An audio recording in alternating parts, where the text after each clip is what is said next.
abocarnos a otro tema, Mabel, que tiene que ver precisamente con la pandemia o con lo que se está viviendo en estos meses, sobre todo por parte de los jóvenes, ¿no? Adolescentes, jóvenes, que están, tú lo sabes mejor que muchos, porque tienes una hija adolescente, que están deprimidos, están ansiosos, viven ofuscados, quieren salir, es la edad en la que uno necesita ejercer su libertad con controles, pero ejercerla finalmente, y no pueden hacerlo. Es un daño colateral profundo el que están sintiendo aquellos chicos que están entrando a la adolescencia. Los mismos adolescentes esperaban que llegue el verano, bueno, en el verano iré a la playa, haré algo, tendré más actividades, pero estas restricciones no nos lo están permitiendo.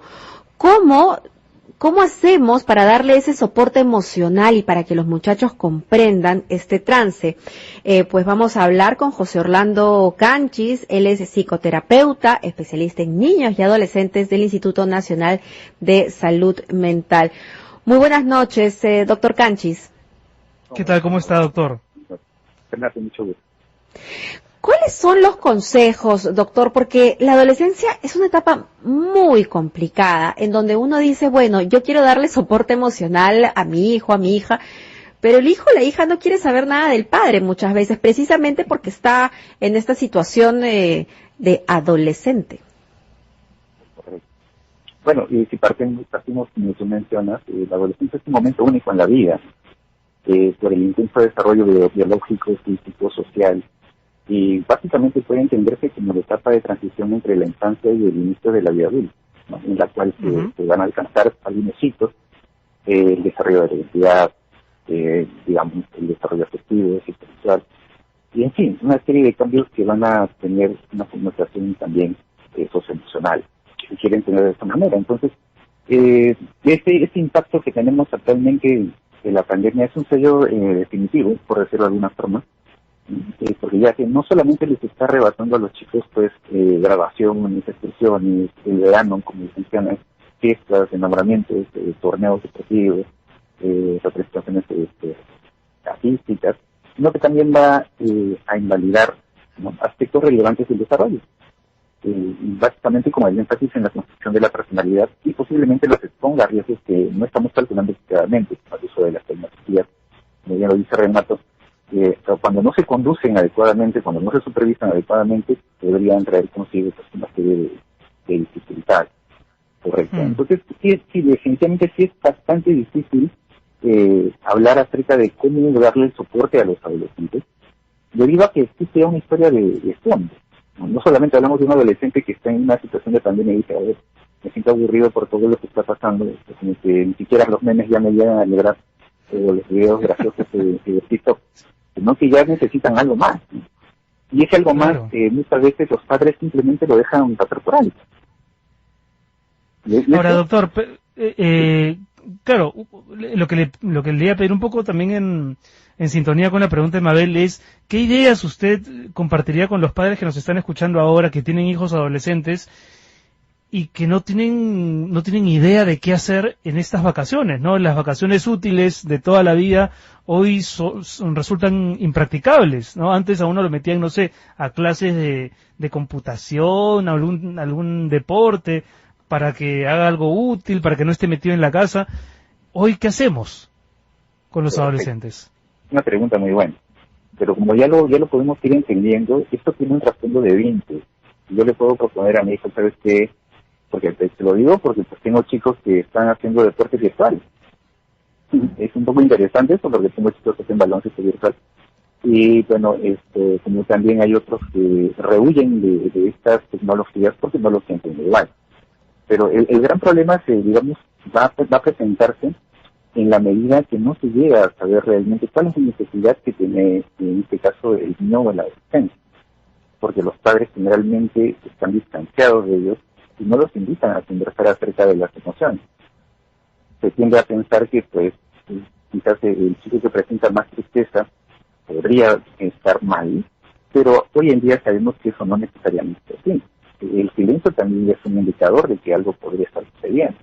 Entonces, proponerle actividades a los adolescentes va más allá de simplemente decirles, ¿sabes qué? Me gustaría que te pongas a leer, ¿no? Porque algunos padres lo dicen, ¿y por qué solamente se pone el celular? Lee algo, estudia algo, No, pero además, doctor, porque uno le dice al joven, ¿no? Me gustaría que leas, y lo último que va a hacer ese niño, ese joven, es leer, porque simplemente mi mamá o mi papá me lo dijo. Están en la época de dar la contra, ¿no? Y sobre todo si es que los papás no leen, y si los papás no leen, tampoco va a leer, pues porque digamos, Sí. no hay un... ¿Cómo los motivamos? No hay que imitar. Claro, creo que la gran pregunta es cómo motivamos a estos muchachos que están viviendo una etapa tan difícil, tan complicada y tan incomprendida para ellos como es la adolescencia. Creo que esa es la pregunta que espero, doctor, responda tras la pausa. Son las 7:16. Ya volvemos.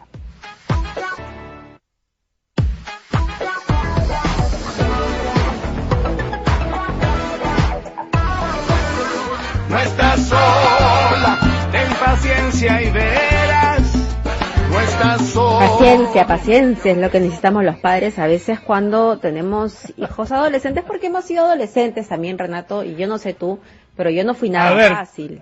Eso que te quería pedir, que confieses. Pero lo admito, pero porque es la naturaleza del adolescente y el doctor no me va a dejar mentir. Antes de que intervenga el doctor José Orlando, ¿qué hacían tus papás cuando llegaban a ver, uy, qué hacemos ahora con esta chica? ¿En qué la matriculamos? A ver, lo que pasa es que eran épocas de mano dura, ¿no? Y creo que antes no éramos tan respondones en el sentido de tener toda una línea argumentativa. Ahora los chicos te argumentan, ¿no? Tienen sus motivos, sus razones, entonces te voltean rápido la torta, ¿no? Entonces, a veces ser intransigente ya no rinde. ¿Verdad, doctor, o me estoy equivocando? Ya no es negocio, ya no es negocio. Claro que sí. Pero bueno, para responder un poquito a la pregunta anterior... Sí, ¿cómo los motivamos? Era la pregunta, ¿no? A un chico que lo último que quiere es hacerle caso al papá, ¿no? Sí, ya, esa pregunta está bastante buena, pero el detalle, Mabel, es que el motivar ya es un paso muy adelante de la construcción de un vínculo que tiene que darse, porque como te digo, es como que los dos están divididos por una acequia, ¿vale? Pero el adolescente no va a construir el puente hacia el padre, es el padre el que tiene que construir el puente hacia el chico y ayudarlo a cruzar al otro lado.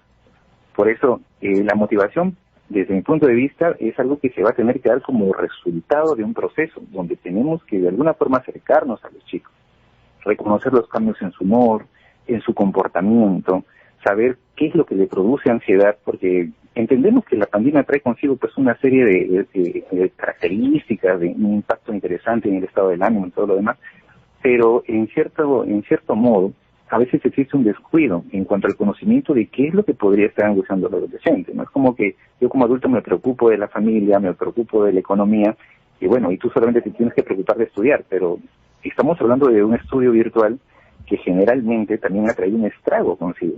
Dale, entonces ese sería un segundo paso, como te digo, que es reconocer los cambios en el humor, en el comportamiento de los chicos, y sobre todo, como tercer paso, estaría el ofrecer esos espacios de conversación abierta, ¿no? O sea, ser un poco más franco con los chicos, mostrar interés, y es lo que no se suele encontrar hoy en día, porque nos tornamos tan asistencialistas en darles cosas como tablet, celular, internet, y pensamos que así vamos a solucionar el problema, ¿no? Porque dice, ¿cómo lo motivo? Ok, le compro un celular, pero eso no termina motivando nada, al contrario, ¿no? Los terminas ensimismando en el equipo y los chicos terminan aislados, más de lo que ya se esperaba. Claro, porque además ya están, digamos, han venido toda la pandemia ligados a la virtualidad, ¿no? Recibiendo clases por la pantalla. Es que claro, es bien difícil porque por un lado los tenemos en casa, por otro lado no queremos que estén tan enganchados con la pantalla, pero no pueden salir.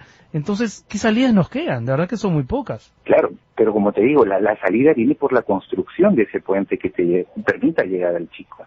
Por la motivación, como te digo, no solamente decirle, muy bien, campeón, o comprarle algo que él quiera, sino hay que ser realmente coherentes con el mensaje.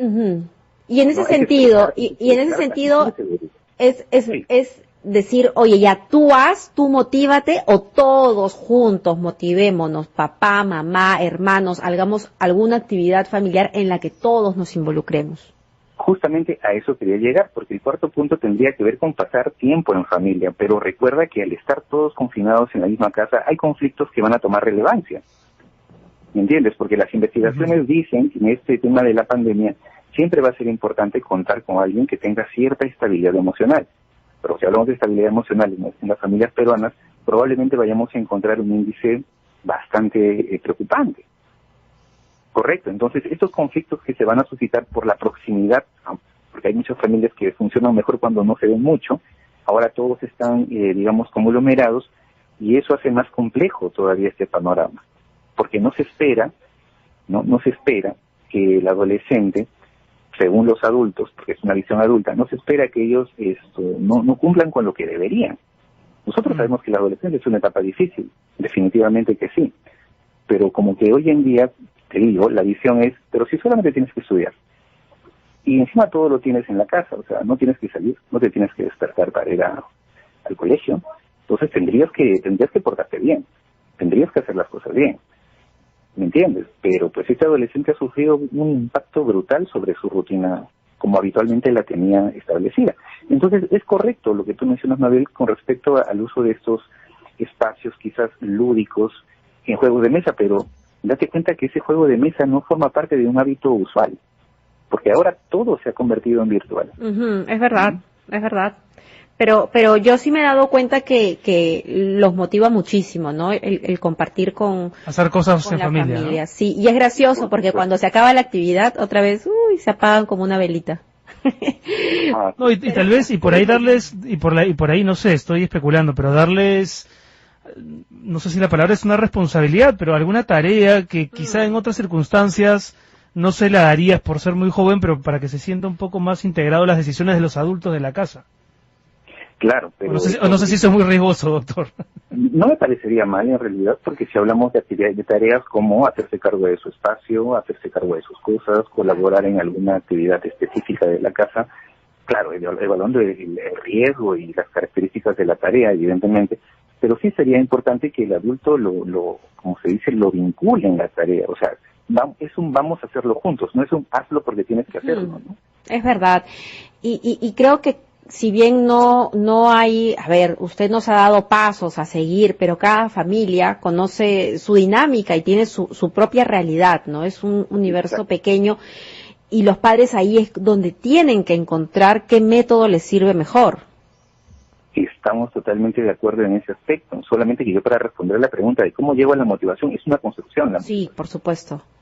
Correcto. Supuesto. Y en ese camino pero no es una arenga, no es una frase, no es un lema, hay que construir la motivación. Eso es bien interesante, ¿no? Porque es más difícil, por supuesto. Sí, Renato, porque mira, muchas personas se quedan con ese sí se puede del cienciano, no sé si te acuerdas. Claro. Ese sí se puede termina siendo hueco, porque no hay un argumento en el cual se base. Ahora, doctor, ¿los casos de depresión diagnosticados en adolescentes han aumentado debido a esta pandemia? Totalmente. Tenemos inclusive cifras que respaldan esa temática, ¿no? Y eso ya es eso ya estamos hablando de cosas mucho más serias, porque son muchachos que ya necesitan una terapia e intervención psiquiátrica. En muchos de los casos es así. Lo que sucede es que la pandemia viene a poner en evidencia un problema en salud mental que ya venía presentándose. Correcto, entonces esta pandemia ha vulnerado y ha maximizado algunas características que han terminado decantando en pensamientos, digamos, bastante disruptivos, bastante negativos, devaluativos, porque tenemos a chicos que se encuentran desesperanzados frente a la vida, ¿no? Y básicamente en un plano donde la economía también ha golpeado de forma brutal a la familia. Entonces el adolescente y el niño son parte de ese sistema. Teníamos un adolescente que, por ejemplo, cuestionaba mucho al presidente de turno, que ya no se encuentra, ¿no? Pero en función de la necesidad que él percibía en su familia. Correcto. Bueno, difícil, me imagino, así difícil es el reto para los padres de adolescentes en esta etapa. Doctor Canchis, muchísimas gracias por acompañarnos estos minutos aquí en RPP. Ha sido José Orlando Canchis, psicoterapeuta especialista en niños y adolescentes del Instituto Nacional de Salud Mental, tratando de darnos algunas luces en este complicado panorama que implica la educación de los adolescentes, el acompañamiento a los adolescentes en pandemia. Muchas gracias, doctor. Y bueno,